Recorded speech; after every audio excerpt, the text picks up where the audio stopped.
Buenos días, soy Miriam Rodríguez, tengo 9 años y vivo en El Saldo, Bolivia. Mi casa es pequeña y bonita, está en el medio del campo.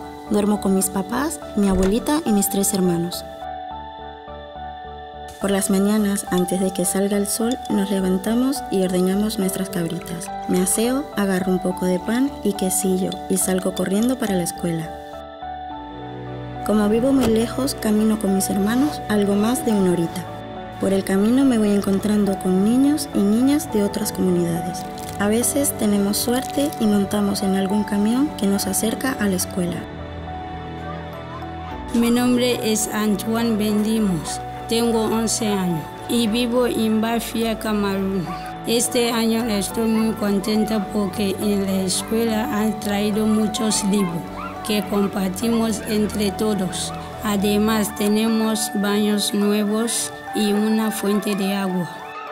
Cuando acabamos las clases jugamos un rato al fútbol.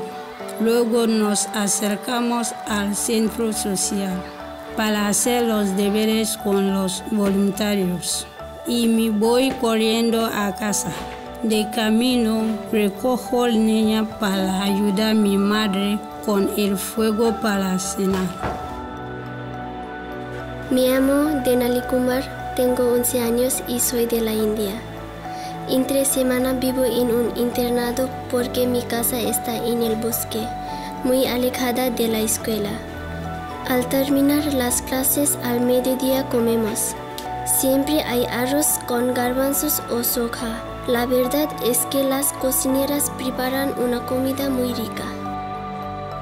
Al atardecer, cuando salgo de clase, hago las tareas del internado: barrer, limpiar, lavar. Luego dedico bastante tiempo a estudiar lo que mandan las maestras. Estoy muy a gusto en el internado. Dormimos todas en una misma habitación. A veces echo de menos a mis padres, aunque de esta manera puedo seguir aprendiendo y acudiendo a clase. De mayor quiero ser profesora.